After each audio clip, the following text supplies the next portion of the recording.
On the far side of the Zyreth galaxy, a vast alien world stretched under a green sky.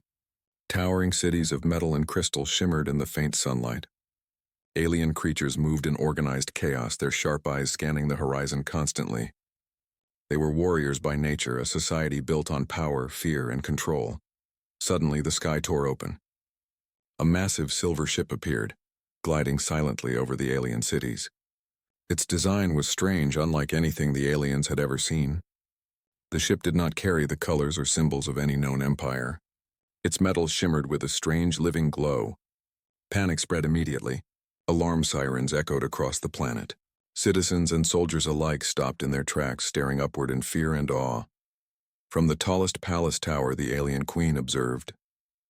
Her crown of black crystal glimmered in the strange light from the ship. Her eyes, sharp and golden, narrowed as she leaned forward.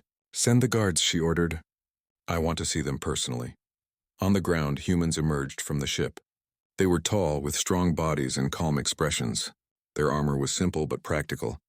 Weapons were visible, but they carried them loosely, not threatening anyone. The aliens stared in disbelief. Never had they seen beings like this. Creatures who looked strong, yet showed no immediate aggression. The battlefield nearby told a different story. Crushed metal vehicles, broken weapons, and wounded soldiers lay scattered across the land. An alien child no older than a human teen lay crying in the dirt. Its leg was badly hurt and blood stained the green grass. Many aliens walked past, indifferent or afraid. The humans, however, did something that stunned everyone. Without hesitation, two humans approached the child. Their movements were careful, gentle, and precise. They knelt beside the wounded alien, pulling out small packs from their belts. One human whispered something in a low tone, placing a soft device over the wound. Another opened a pack of strange glowing food and offered it to the child. The queen's eyes widened. Her lips parted slightly in shock. She had trained her entire life to expect aggression from outsiders. She had ruled over a planet where showing mercy was often punished. Yet here were humans, strangers in every way, showing kindness to an enemy. She leaned closer to her advisors, her voice barely above a whisper. Why do humans help the weak?" she asked. Her advisors exchanged uneasy glances. They were silent, unable to answer. Many of them had seen wars where strength ruled and mercy was weakness. To see these humans act this way confused them. Some even felt fear, not of weapons, but of the humans' strange courage and morality. The humans continued their work. The alien child's cries softened as the pain device began to work. One human placed a hand gently on its shoulder, offering comfort. Another cleaned dirt from its face. Other wounded aliens started looking up, hope appearing in their eyes. Rumors spread quickly. Humans do not attack first. Humans help anyone in need, even enemies. Among the onlookers, soldiers muttered. Some were angry, seeing humans as strange and dangerous. "They are not like us," one said. "They fight differently. They think differently. This could be dangerous for our empire." The queen stood still, observing everything. Every action by the humans puzzled her. Every gentle gesture made her question everything she had learned about power and control. She had never met a species that could fight but chose compassion over cruelty. She had never met a species that could be merciless but preferred to save life. Then, a sharp voice broke her thoughts. "Your Majesty, should we?" one advisor asked, unsure. The queen's golden eyes narrowed. Her face became unreadable. After a tense pause, she gave a single command. "Capture them," she ordered. "All humans, bring them here for questioning." Guards rushed forward, their weapons raised. Humans stood calm as ever, their eyes meeting the queen's for the first time. There was no fear in their gaze, only a quiet strength that seemed to radiate from them. The child looked up at the humans, reaching for them with small, trembling hands. The humans nodded reassuringly, signaling that they would protect the child no matter what happened. The queen watched, her mind racing.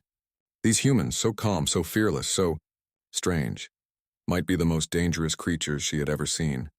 As the guards closed in, the humans did not resist. They allowed themselves to be surrounded, their focus still on the wounded alien child. The queen's advisors whispered warnings, but she ignored them for now. She wanted to see more. She wanted to understand. The battlefield fell silent. The only sounds were the soft cries of the alien child and the quiet steps of the humans. In that moment, the queen realized something extraordinary. Strength was not always shown in war. True power, perhaps, was shown in compassion. The Queen's mind lingered on a single terrifying thought. If these humans could act with such mercy and courage, what might they do when truly challenged? The story of this day would be told for centuries, but the first chapter of the unexpected war had just begun. The humans were surrounded. Alien guards, tall and armored, formed a tight circle around them. Weapons gleamed under the green light of the planet, yet the humans remained calm. Their eyes never wavered from the wounded child who was now watching them with wide, trusting eyes. The Queen descended from her tower, her black crystal crown shining faintly. She moved with the grace and authority of someone who had ruled for decades. Her eyes, sharp as daggers, examined every detail of the humans, their armor, their faces, their posture. They did not flinch. They did not bow. They simply stood silent as if the entire situation was ordinary. "My palace," the Queen's voice echoed, soft yet commanding.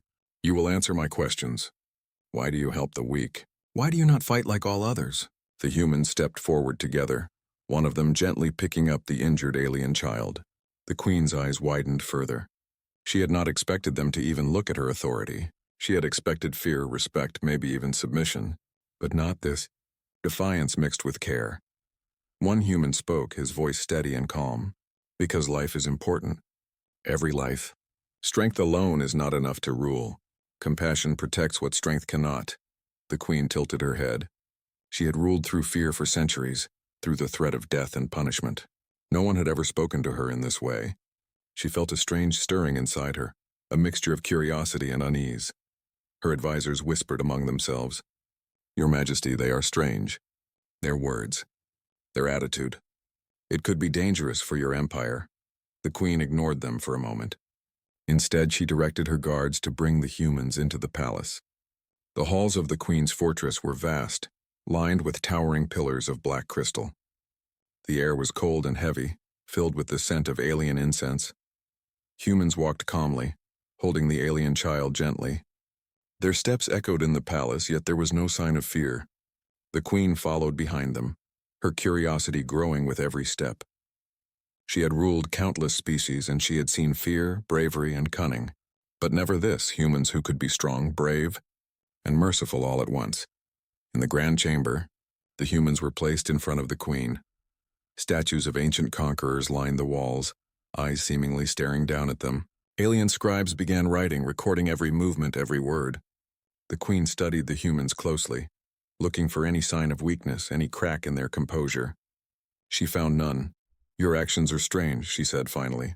"You help the weak even when it is not required. You risk your own lives for those who cannot repay you. Why?" The humans exchanged glances, then one spoke. "Because it is the right thing to do. Because helping others makes the world stronger, even if it seems weaker at first." The Queen frowned. Her mind, trained for strategy and conquest, struggled to understand. Her empire had always believed that mercy was weakness, that helping enemies was foolish. Yet here were humans proving otherwise. The palace guards, too, were unsettled. Some whispered in fear, others whispered in admiration. Suddenly, a sharp sound echoed through the chamber. One of the alien generals, tall and heavily armored, stepped forward. His voice was harsh. "Your Majesty, we cannot allow this. They are not like us. They are dangerous because they think differently. They may help now, but they could destroy our empire if we do not act." The Queen turned slowly, her golden eyes meeting the general's. "And what would you have me do?" she asked quietly. "Punish them," the general said. "Show them fear. Teach them that weakness will not be tolerated." The Queen shook her head, a faint frown on her face. She looked at the humans again. Their calm, their focus on life rather than power, made her heart and mind question everything she had ever known about strength. "Bring them food and water," she commanded instead. "We will test their answers. We will see their hearts." The humans were treated with care, given simple meals and water, yet they remained under guard. They ate quietly, sharing small smiles with the alien child beside them. Their composure did not break. Every action seemed deliberate, teaching without words. The Queen's advisors were uneasy. "They do not fear us. They do not beg for mercy. What if they are planning something?" The Queen did not answer immediately. Her gaze stayed on the humans. She remembered the battlefield, the way they had healed, fed, and protected the weak even in the middle of danger. That image haunted her mind. Perhaps there was a power greater than fear, she thought. Perhaps there was a way to rule that her empire had. The palace was quiet now. Outside, alien guards patrolled, whispering among themselves about the strange humans. Inside the grand chamber, the queen watched them closely. The humans were calm, even as they were surrounded by towering soldiers and watched by the eyes of 1,000 scribes. The alien child slept at their feet, protected carefully. The queen stepped forward.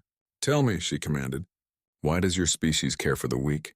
Why do you risk yourselves for others who cannot fight back?" One human, tall with kind eyes, stepped forward. He did not bow. He did not flinch. He simply looked the queen in the eye and spoke with quiet strength. "We have always believed that protecting others is part of strength.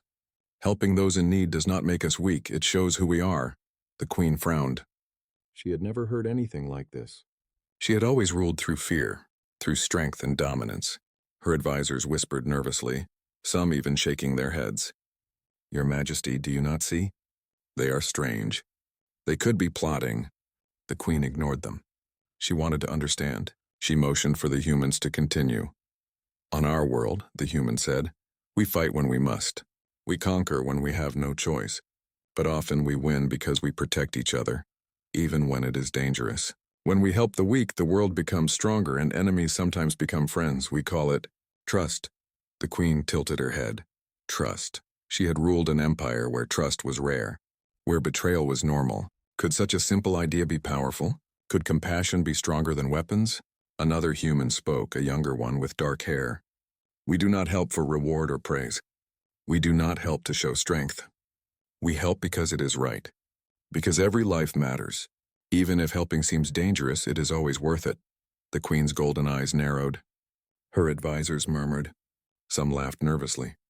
"This is foolishness," one whispered. "These humans are teaching you weakness." But the queen could not shake the image from her mind. The battlefield. The humans kneeling beside the wounded alien child, offering healing and food instead of attacking. The calm strength they had shown, even when surrounded by her own soldiers, that was not weakness. That was power of a different kind, a power she did not understand but feared. Suddenly an alarm echoed through the palace. Alien generals had detected movement near the outer gates. They whispered urgently to one another, plotting against the humans. They believed the humans' strange morality was a threat, that their mercy would be their undoing. The queen's gaze remained on the humans. "Do not move," she commanded the generals. "Let them speak." The humans stood quietly. One knelt beside the alien child, checking its small injuries again. "We have traveled far," he said softly, "and we have seen many worlds. Some fight for power, some fight for survival, but we fight for each other. When one suffers, we all suffer. That is why we help the weak. That is why we protect life." The queen felt a strange stirring in her chest, a mix of fear, awe, and curiosity. She had ruled countless worlds, seen countless battles, yet never had words alone made her reconsider her empire's ways. Her advisors whispered urgently again, "Your Majesty, they are teaching us to doubt ourselves. To doubt you." The queen did not respond immediately. Instead, she motioned for the humans to continue. She needed to hear more. She needed to see how far their courage and mercy would go. One human, the eldest of them, stepped closer to the throne. "We are not here to fight you, Queen," he said, his voice calm but firm. "We are here because we cannot ignore suffering. We cannot watch the weak be hurt and do nothing. That is not strength, it is cowardice. True strength comes from protecting those who cannot protect themselves." The chamber fell silent. Even the scribes stopped their writing. The guards lowered their weapons slightly, uncertain. The alien generals exchanged nervous glances. None of them had ever seen such quiet courage, such fearless compassion. The queen's mind raced. Could this be the secret humans carried across the galaxy? A power beyond weapons, beyond armies? A force that could change everything? And then a sudden thought struck her. A terrifying thought. If these humans could fight without hate, if they could win without cruelty, if they could inspire loyalty and fear at the same time, what would happen if her empire ever faced them in war? Outside the palace, the alien city continued its routine, unaware that a quiet revolution of ideas had begun within the walls of the queen's fortress. Inside, the humans remained calm, their eyes focused, their presence teaching lessons no words could fully describe. The queen whispered to herself, almost afraid to speak aloud. Could it be? The true power lies not in crushing the weak, but in protecting them. Suddenly a commotion erupted near the palace gates. The generals were moving, plotting to strike the humans before the queen fully understood them. The humans, however, did not flinch. Their calm strength seemed to fill the chamber, a silent warning to anyone who would try to harm them. And in that moment, the queen realized the humans were more than strangers. They were a force unlike any she had seen, stronger than armies, more dangerous than weapons, because their strength came from a place her empire had never known: compassion. The first step toward a new understanding, and a new war, had begun. The palace grew quiet after the humans' words. The queen sat upon her black crystal throne, her golden eyes fixed on them. She could feel the unease of her generals behind her. They whispered constantly, plotting, fearing the humans' strange power, a power not of weapons but of courage and compassion. "You will prove your worth," the queen finally said. "If your strength is true, you will survive a test, fail, and you will learn what happens to those who defy us." The humans did not show fear. They stood calmly, ready for whatever challenge awaited them. The queen had ordered the test to be held in a vast arena outside the palace, a place where alien warriors had faced beasts, rivals, and death itself. No one had ever survived all three trials, yet the humans did not hesitate. The first trial began immediately. The arena doors opened, revealing a massive alien predator. Its scales were black as night, its claws sharp enough to cut through steel. The crowd gasped. Guards whispered nervously. Even the generals felt a chill. This was not a test of cunning alone. This was a fight for survival. The humans assessed the predator carefully. They did not charge blindly. Instead, they observed, noting its movements, its habits. One human pulled a small device from his belt and set it to emit a low-frequency sound. The predator hesitated, confused. Another human moved closer to the injured alien child, placing it safely behind a rock. Then something remarkable happened. Instead of striking the predator, the humans guided it using clever maneuvers to avoid harm. They did not fight with hate or rage. They did not attack to kill. Yet step by step they led the creature away from danger, turning what could have been a deadly battle into a controlled exercise of intelligence and courage. The queen leaned forward, her hand tightening around the arm of her throne. She had never seen anything like this: strength without cruelty, courage without recklessness, compassion in the middle of danger. It unsettled her, yet she could not look away. The second trial was even harder. Two massive predators were released simultaneously, faster, stronger, and more aggressive. The humans stayed calm. They split up, each protecting one another and the alien child. They used the terrain to their advantage, dodging attacks, misleading the predators, and finding weak points without ever striking lethally. The audience gasped with every near miss. The alien generals whispered furiously. "Impossible," one exclaimed. "They should be dead by now." The human strategy was not brute force. It was patience, observation, and teamwork. The queen's mind raced. If humans could win battles without cruelty, if they could survive situations meant to kill, how could any army of her empire defeat them? Finally, the last trial began. A massive predator, larger than any seen before, was brought into the arena. Its eyes glowed red and its roar echoed like thunder across the city.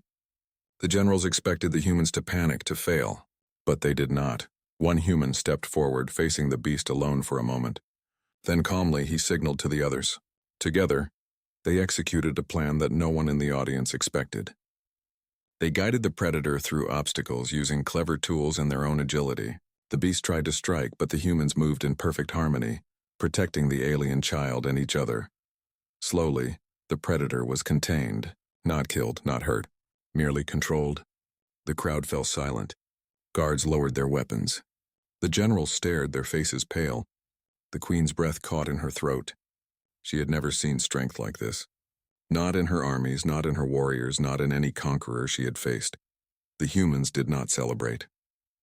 They simply knelt beside the alien child, checking for injuries and offering reassurance. Their calm focus, even after surviving deadly trials, spoke louder than any words. It was a silent lesson in courage, in strength, in mercy. The queen finally spoke, her voice low and thoughtful. "They are different. They are strong, but not like us. They are dangerous in ways I do not fully understand. A general stepped forward, his voice trembling. Your Majesty, they must be punished. They have defied the arena, and yet they are alive. They will teach others to follow their strange ways. We cannot allow it. The Queen's eyes glinted. Or perhaps, she said quietly, we have much to learn from thee. The palace was tense. Word of the humans' victory in the arena spread quickly, unsettling the Queen's generals. Their whispers turned to arguments. Some called for punishment. Others warned of the humans' strange power, a power no one fully understood. The Queen sat on her black crystal throne, golden eyes fixed on the humans. They had passed every trial, but her mind was uneasy. These were not ordinary beings. Their courage and compassion were unusual, even dangerous. They did not follow rules of fear or dominance. Yet she felt a strange admiration growing inside her. Suddenly, alarms blared. Outside the palace walls, the general's rebellion had begun. Soldiers loyal to them had brought beasts into the city, giant predators trained for destruction, designed to strike terror into anyone who opposed them. Chaos erupted in the streets. Buildings shook, fires started, and screams filled the air. The Queen stood, startled. She had expected rebellion, yes, but not such sudden violence. One of the massive beasts broke free from its handlers, charging toward the throne room. Its red eyes locked on her. Guards rushed to defend her, but the beast was too fast, too strong. Panic spread. The humans did not hesitate. They leaped into action, moving with calm precision. One human grabbed a device from his belt, activating a low-frequency pulse. The beast paused, confused. Another human pulled the injured alien child out of harm's way, placing it safely behind a pillar. The Queen watched in disbelief. These humans, who had faced death in the arena without fear, now faced her palace's greatest predator without panic. They moved as one, careful not to harm the creature unnecessarily, yet fully prepared to protect everyone in the room. The beast lunged again, but the humans were ready. Using clever tools, their agility and teamwork, they guided the predator back, away from the Queen and the guards. Step by step, they led it out of the throne room, containing it without causing it serious harm. The Queen's eyes widened. Never before had she seen beings so fearless, so precise, and yet so merciful. Her guards whispered nervously, Your Majesty, they saved you. The humans knelt briefly to check that the Queen was unharmed. One stepped forward, voice calm yet firm. Your Majesty, we do not wish to harm you, but we will protect life no matter what the cost. For a long moment, the Queen said nothing. She stared at them, trying to understand. Her empire had always ruled through fear and violence. Her armies, her generals, and her subjects had been trained to respect power above all else. And yet here were humans demonstrating a different kind of power, strong, intelligent, and merciful. The rebels outside continued their attack. The Queen's generals were frustrated, unable to understand the humans' strange methods. They shouted orders, tried to regain control, but the humans' calm actions had already turned the tide. Soldiers began hesitating, unsure what to do. The humans had earned respect, not through threats, but through courage and careful action. The Queen finally spoke, her voice low, commanding, but tinged with wonder. You have saved me, not by force, not by threat, but by protecting even the weak and the helpless. How do you do this? One human bowed slightly, still calm, still focused. Strength is not only about power. True strength comes from protecting those who cannot protect themselves. Mercy, courage, and care are as powerful as any weapon. The Queen's mind raced. She had ruled entire worlds by fear and force, yet these humans had shown her a strength that she had never imagined. She had been trained to see compassion as weakness, mercy as foolishness. And yet here they were, alive, calm, victorious, and merciful. Outside, the city began to quiet. The rebellion faltered as the humans' methods and courage became clear. The general's plans crumbled. Soldiers, confused and awed, hesitated and then retreated. The humans had proven that fear was not the only way to win. The Queen's advisors whispered nervously, Your Majesty, they could rule entire worlds like this, without killing. The Queen nodded slowly, deep in thought. Her gaze returned to the humans who had returned to the alien child, checking for any minor injuries. She realized, with a mixture of awe and fear, that their power lay not in weapons or armies, but in courage, intelligence, and compassion. For the first time in her reign, the Queen felt uncertain. The humans had survived, They had protected the innocent and they had saved her life. Her empire had never faced a force like this, a force that could challenge everything she had known about power. She whispered to herself quietly, almost afraid to speak aloud. Perhaps true strength is not in fear or cruelty, but in protecting the weak. And in that moment she understood something terrifying. The humans were not just strangers. They were a force unlike any she had ever encountered. They could change the rules of war, of loyalty, and of power itself. The first true victory of humans on this alien world had been won, not through aggression, not through conquest, but through courage, intelligence, and an unshakable sense of compassion. And the Queen knew deep in her heart that the final conflict, the real war, was only just beginning. The palace was quiet now. Outside, the city was still recovering from the chaos of the rebellion. Fires had been put out. The surviving soldiers and generals were regrouping, whispering nervously about the humans' strange power. The Queen sat upon her throne, golden eyes fixed on the humans who had saved her life, who had faced death and destruction without fear, and who had protected even the weakest of her people. She had a choice to make. She could punish them as her generals demanded. She could order their deaths, proving that no one could defy her. Or she could learn from them, change the way she ruled, and perhaps even change her empire forever. The humans stood quietly before her, the alien child beside them, now safe and smiling faintly. They did not bow, nor did they demand anything. Their calm presence filled the chamber like a silent lesson in courage and mercy. One of the generals stepped forward, his armor clanking loudly. "Your Majesty, they are dangerous. They have survived every test, and yet they show no fear. If we let them live, they will teach your subjects to doubt you. We must punish them." The Queen's gaze did not leave the humans. Slowly she shook her head. "No," she said firmly. "They have proven their strength.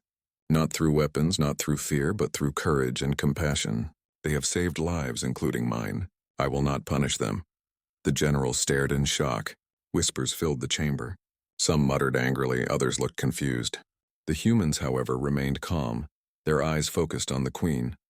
One human stepped forward, bowing slightly. "Your Majesty, we did not wish to defy you. We acted only to protect life. Our way is not conquest, not fear. It is care, courage, and loyalty." The Queen's mind raced. She had ruled countless worlds by fear and force. She had trained her armies to respect strength and punish weakness. And yet these humans, strangers from a distant planet, had survived impossible trials, tamed deadly predators, and saved her life without striking a single fatal blow. She realized something she had never considered before. Perhaps true power was not in destruction, but in protection. Perhaps leadership was not about ruling through fear, but about inspiring loyalty through courage and care. The alien child looked up at the humans, eyes wide with trust. The humans smiled softly, reassuring the child that it was safe. The Queen watched, and a thought settled in her mind. If such beings could exist, if they could survive, teach, and lead without cruelty, then perhaps her empire had much to learn. "Bring the generals here," the Queen finally commanded. "Let them witness this. Let them understand what true strength can be." The generals approached reluctantly, their faces pale with disbelief. The humans remained still, their calm confidence unshakable. The Queen addressed them all. "These humans have shown us something extraordinary," she said. "They have proven that courage, compassion, and intelligence can win where fear and force may fail. They have saved lives, protected the weak, and survived trials meant to destroy them, and yet they ask for nothing in return." The generals whispered among themselves, unsure how to respond. The humans' quiet power had shifted the balance. For the first time, the Queen felt a sense of humility, a recognition that her empire's ways might not always be right. She looked at the humans and spoke again, softly, almost to herself. "Perhaps true strength lies not in domination but in protection. Perhaps the weak we protect today will become the strongest allies tomorrow." The humans nodded slightly, understanding her words without needing further explanation. They had come not to conquer, not to dominate, but to show a different way, a way that combined courage, wisdom, and mercy. Outside the palace, the city began to change. Soldiers whispered to each other, curious and cautious. Citizens who had witnessed the events in secret felt hope-stirring. The humans' actions had created a ripple that could not be ignored. The Queen turned to her advisors. "We will study these humans. We will learn from them. The Empire must adapt if we are to survive. Those who cannot accept this will leave. The generals bowed reluctantly, realizing that the Queen's mind was made. The humans had not only survived, they had changed the course of her rule. Finally, the Queen looked at the humans one last time. "You may leave my palace," she said. "Go back to your world and know that your way has left a mark here. Perhaps one day we will meet again, as allies, not enemies." The humans bowed respectfully, then turned and